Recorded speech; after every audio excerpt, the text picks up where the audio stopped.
mangwanani kwamuri mose vana veZimbabwe, tinokukwazisai, tinokuchingamidzai mangwanani ano muchirongwa chenyu chokudzidzisana, chokuonesana nyaya dzokuvaka, kuvakurura, kugadzira nokugadziridza mafungiro namabatiro edu savana veZimbabwe kuti tigadzire ramangwana rakajeka rakanaka.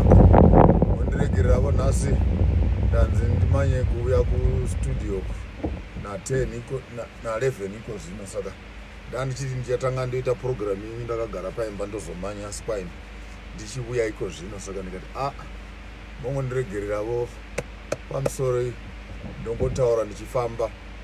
Hazvina tsika, hazvina vunhu kuti uchitaura navanhu wotaura uchifamba. Ndandichada kuti ndigare pasi tigokereketa zvakanaka, asi zvakona mondiregereravo vanotambudzika nyaya dzamasafety vo ndakasunga bhandiro ndongoidzavo kudani hwangu kutaura kuti nyaya yatata karonga ifambe zvakanaka, isava nezvinodziviridza nokunyangadza. Vhiki yokutanga takabata nyaya yekuintrodusa kana kuzivisana kuti wamunotaura naye ndiani. Vhiki yepiri tikabata nyaya dzemafamily trees, madzinza edu nokwatinobva, nokuvaka mafamily trees zvakanakanaka. Vhiki yechina vakarashikirwa, vechitatu ndokwatakabata nyaya yeZimbabwe, musiyano pakati peZimbabwe neZimbabwe. Tovaka sei nyika? Isu takangamwa kuvaka vanhu nemisha ndo nyika. Naizvozvo asi tichazoibata zvakanaka iyoyo. Vhiki hatichazobata nyaya dzemichato, kurovora nokurovodzana. Vhiki yechitatu iyoyo. Vhiki yanhasi toda kuti timbobata nyaya yemafungiro namarongedzero atingaita ndangariro dzedu. Tofunga sei, torongedza sei mapfuwa edu epfungwa. Ukaenda pasi chigare kumamisha kwatinobva, kuna mapfuwa aneihwa pachoto, mahwe angaita mahwe matatu aneihwa pachoto pachigapeho, woisa poto, woisa hari, wobika. Nyaya yokubunganidza iyoyo, kugadzira mapfuwa nezhira yanotaridzika nayo yakafanana zvekare namapfuwa. Design yacho namavakirwe akaita mapyramids. Soro kunana Sudani nokunana Egypt vanoita chirungu nemetsi vakazodzidza kuti mapfuwa kana kuti shape yamapfuwa indlela ayenzwe ngayo, kombisa kuti i-triangle iyo yezinye izinto ezine-structure eqine ukudlula zonke. Mapfuwa kana kuti triangle is one of the most trusted shapes in terms of strength. Now mukazotarira mavakirwe akaita Zimbabwe ruins, motarira mavakirwe akaita Egypt, motarira madesign enhumbi dzedu kana kuti kurongedza kwatinoita nhumbi dzedu savana veAfrica, wotarira mavakiro atinoita savana veAfrica tichivaka dzimba dzedu, wotarira mapattern atinoisa pamisha yedu, wotarira munyaya ati yedu yechikaranga kana kuti yechindevere, yechizulu, yechisena nechixhosa, munhumbi dzedu namapfekero atinoita.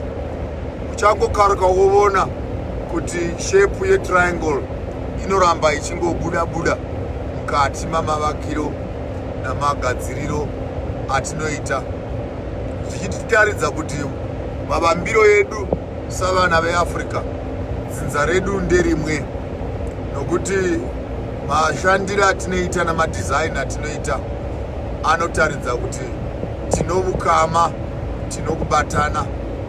Wozobvunza mubvunzo kuti zvichirevei, kuti triangle iyoyo inorevei. Hatinganyanyi kudzira hedu nyasi kwanhasi, tichangonokora ruomba pamusoro kuti triangle inenge ichireva kuti ndo trinity chaiyo chaiyo, kubatana kwokutatu, ndo murume ndiye mukadzi, ndo denga, ndo murume uku ndiye mudzimai uku, ndiye Mwari musika vanhu kumusoro. Triangle iyoyo yokuudza kuti ndo baba, ndo mwana, kana ndo baba, ndo mai, ndo mwana, ndo triangle yomukati.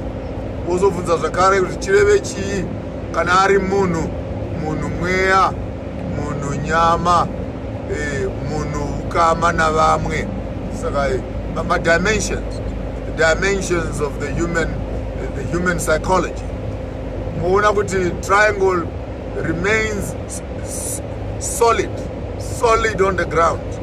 Ukatotara pamasvingo eZimbabwe paya, ukatara nechokumusoro, ukada ukadownloada mapicture acho ipapo, uchavaona quickly kuti nokurumidza kuti iyo matriangle awa anoramba achingobuda zvekare. Ndakazonyora rimwe bepa rimwe musi randakasubmita rakanziro, put your circles around your triangles. Put your circles around your triangle. It was a philosophical paper. Asi nyaya yakandiita kuti ndinyore, ndakatarira circle senyaya yekuti chengetedzai, dzivirirai matriangles enyu. Namamwe manzwi, iwe somunhu isa masekolo ako, madenderedzo ako pamatriangle ako. Dzidzai kuti kana muri mhuri, chengetedzai vanhu vari mukati memhuri yenyu momo. Iwe kana uri wogabo, zvichengetedze zviri mukati mako. Kana yava community, nharaunda, chengetedzai zviri mukati memhuri, mhuri yochengetedza zviri mukati momunhu.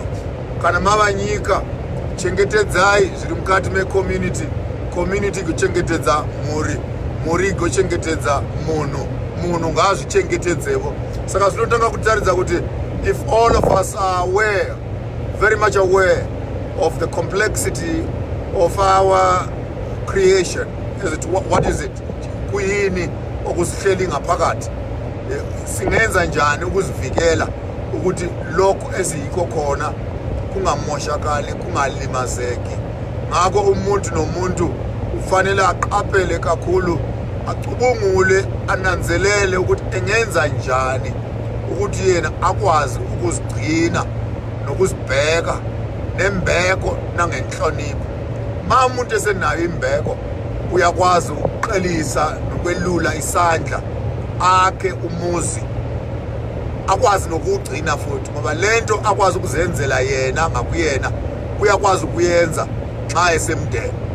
Xa umndeni ungakwazi ukwenza lento, usungakwazi umndeni ukuba ungaxhumana kanjani nomphakathi, umphakathi usungaxhumana kanjani nesizwe, isizwe singakha kanjani iAfrica. Saka tinoona kuti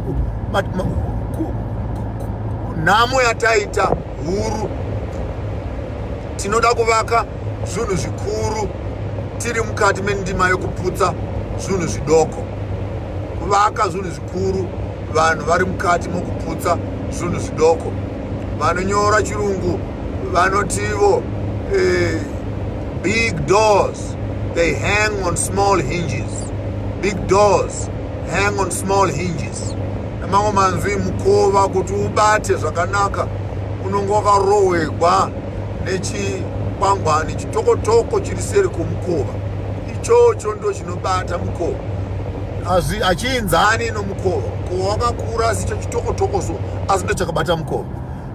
Tikasaziva singayeka ukunanzelela ukuthi senza kanjani ukuthi sigcine izinto ezincane okuyizona ezibamba izinto ezinkulu. Sizolahlekelwa izinto ezinkulu ngoba simoshe izinto ezincane. Namangu manzi zibana nazi ndaita kuti mbo kurukura zvishomanene kuti psychology, mafungiro, worldview, ideology yedu savana veZimbabwe tingaita sei kuti titange kufunga zvakanaka.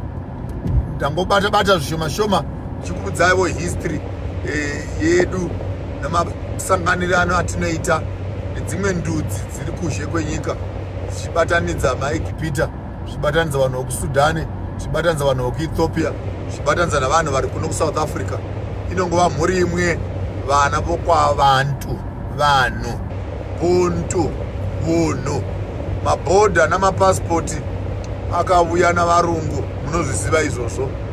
Kusati kwava namabhodha, kusati kwava navarungu kuno kuSouthern Africa, imi veZimbabwe ndimi manga mune nhoroondo, ndima muno bushe hwokwasvosve, bushe hwokwamwene Mutapa, munhu Mutapa, bushe hwokwana Mutota, ndo hwanga hwakabata nyika yose yeSouthern Africa kuuya kuno.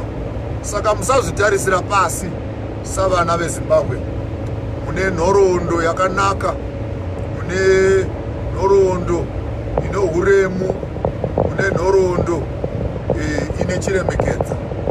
Naizvozvo kuti tigare mukati mamatakanana muzuva ranhasi namaitire otoita zvinhu zvedu, zvotaridza kuti takonewa kushandisa midzi yedu, takonewa kubatana nemidzimu yedu mumidzimu, takona kuti dzi mumidzi umo.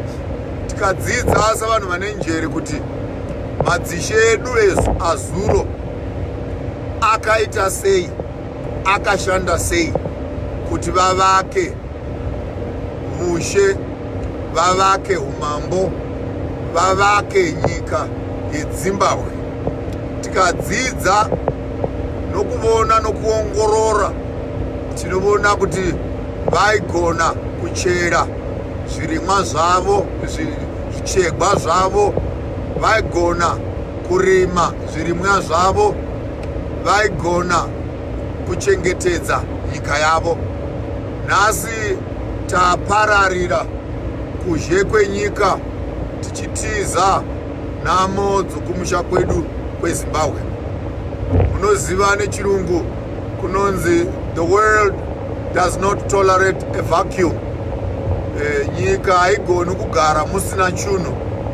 Isu tichitiza kubva Zimbabwe, maChina ndo paanorongedza achitizira Zimbabwe, because hapangaiti vacuum.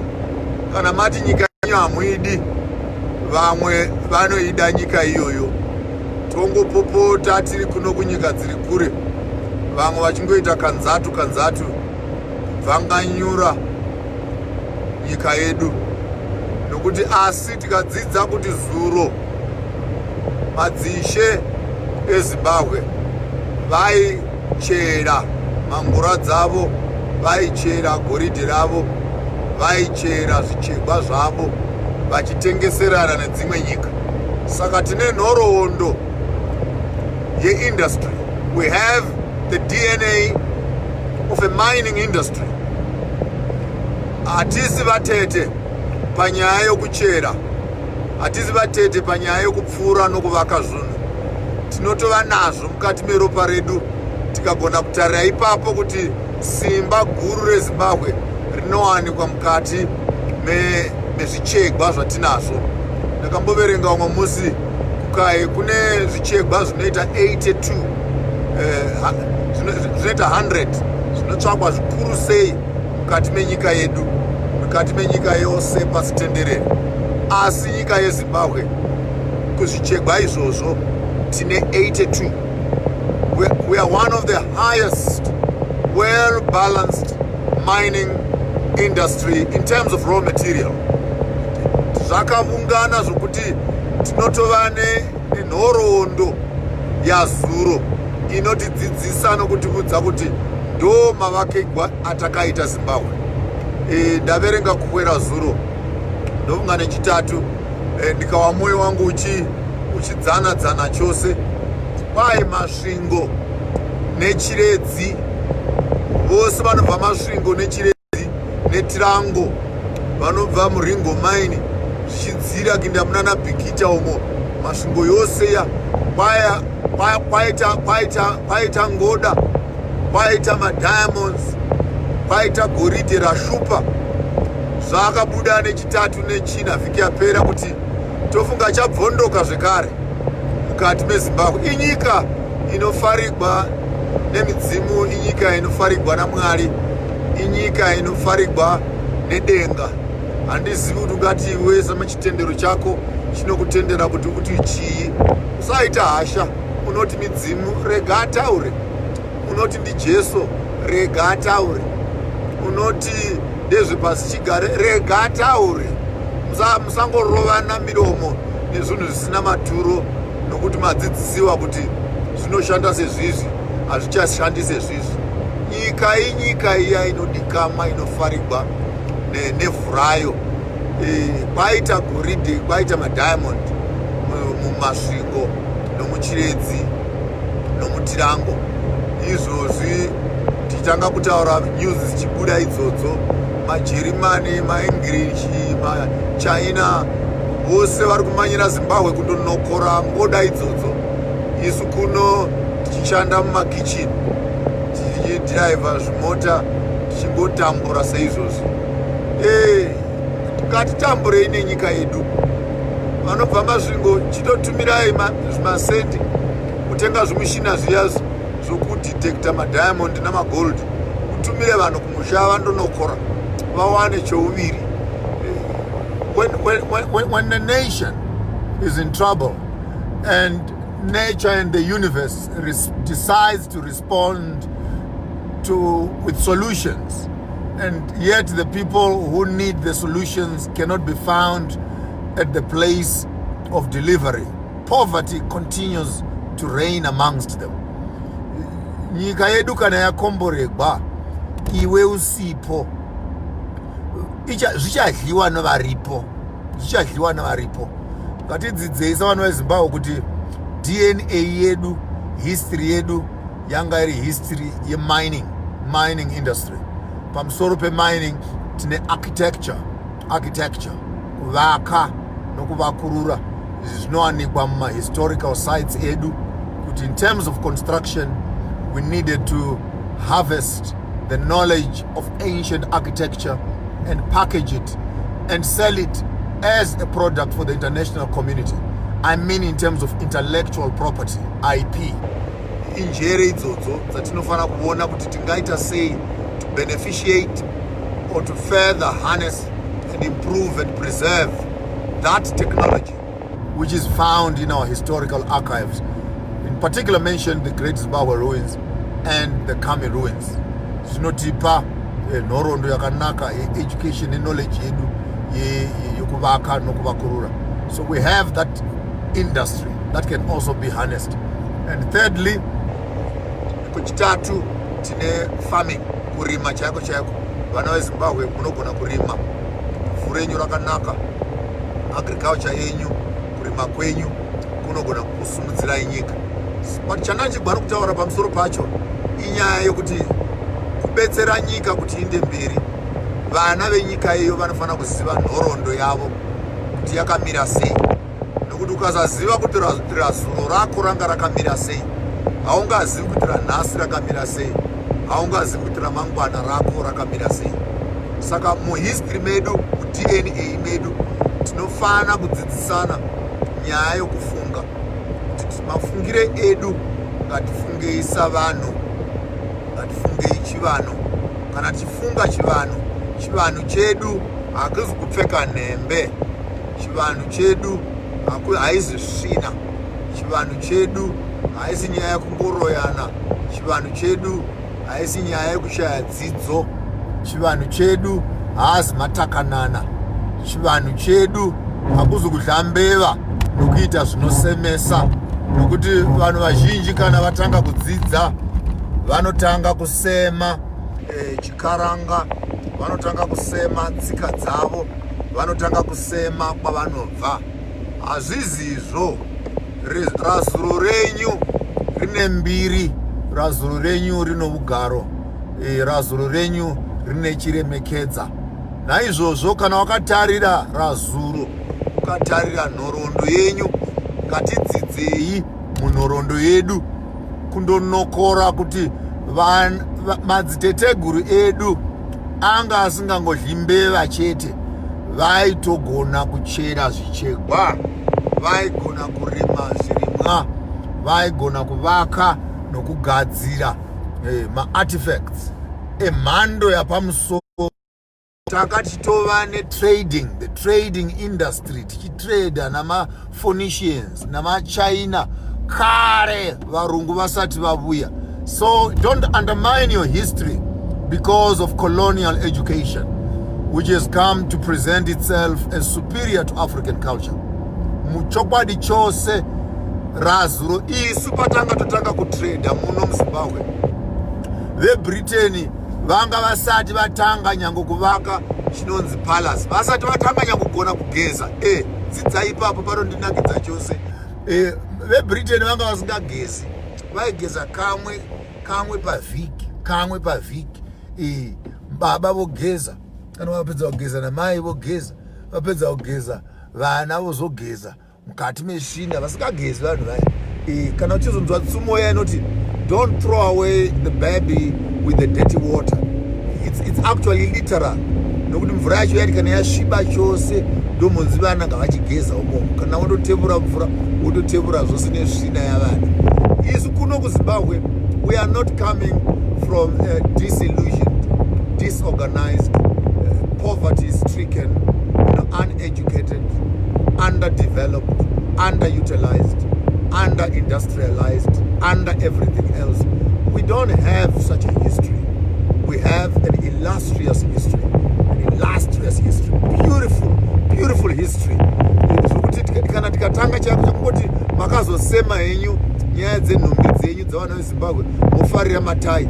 Ndakatanga neproject I think about 5 years ago, which is almost coming to a completion, to restore the Zimbabwe indigenous cultural dressing. Zosedzera sure mapfekero ataita chinyakare, zvimatekwe zvedu, nembe dzedu, shashiko dzedu neini. Hamufosewi kuzvipfeka, asi vanoda kuzvipfeka vagone kuzviwana zviripo. Nokuti ukaenda kune dzimwe nyika dzisina nhoroondo, vachengetedzawo mapfekero avaita. Isu vana veZimbabwe, we are the most educated in relative terms, in terms of the African continent and even the greater world statistics.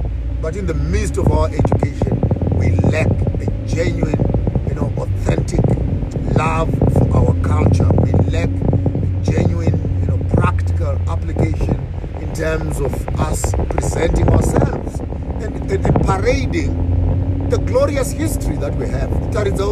This is what we are.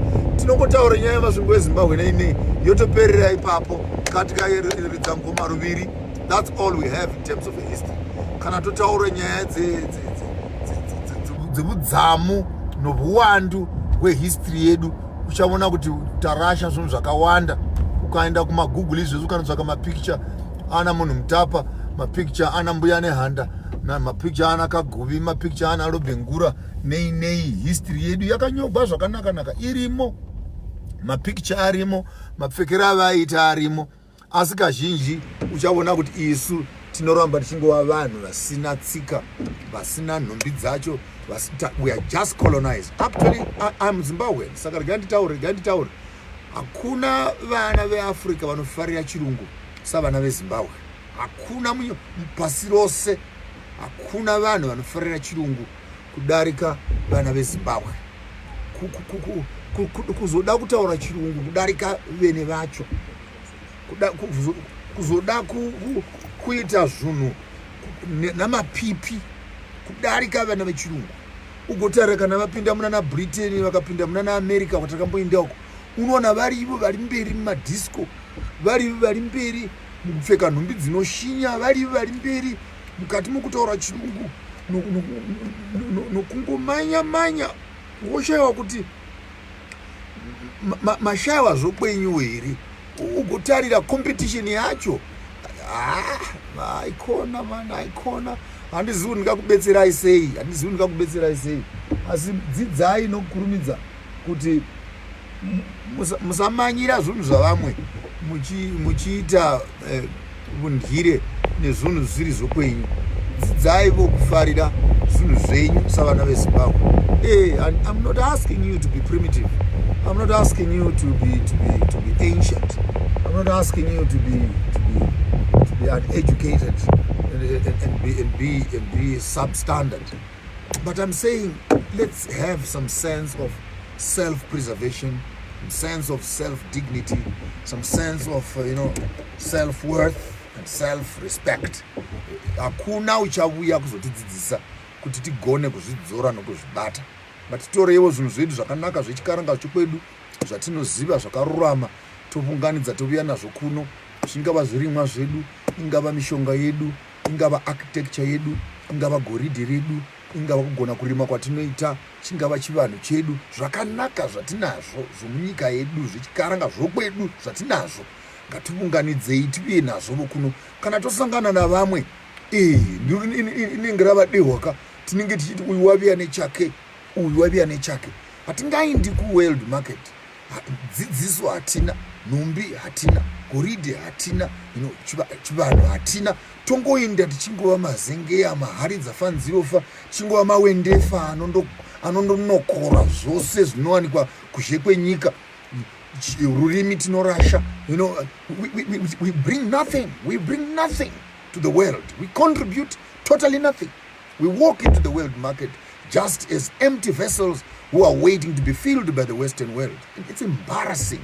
It's embarrassing that a nation in nyika inobudzamu nobunaku nobufumi hwakadai inoita burombo neshuku inosemesa kusvika pa level yakadai. Hazvina kunaka izvi vanhu veZimbabwe.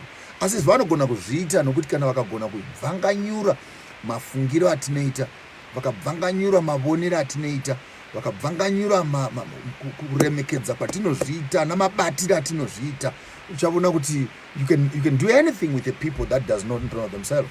And with all due respect, nyaya yemvengemvenge nokuzvikudza nokuhla kukuru nokuti vanhu veZimbabwe makasununguka kutaura ende kutukana nokutaura mashoko asina kunaka zvoita fanika ndo fashion. Musi ndakaturika chandakaturikawo pamvengemvenge paya, munhu otonyora ipapo pamvengemvenge, udana yokera yamai vangu, udana yokera yamai vangu. Haundizivi, hauna ukama neni, hausati wambondiona nokuti ndaposta zvandaposta bepapo wonditudza kuti kwai yokera yamai vako.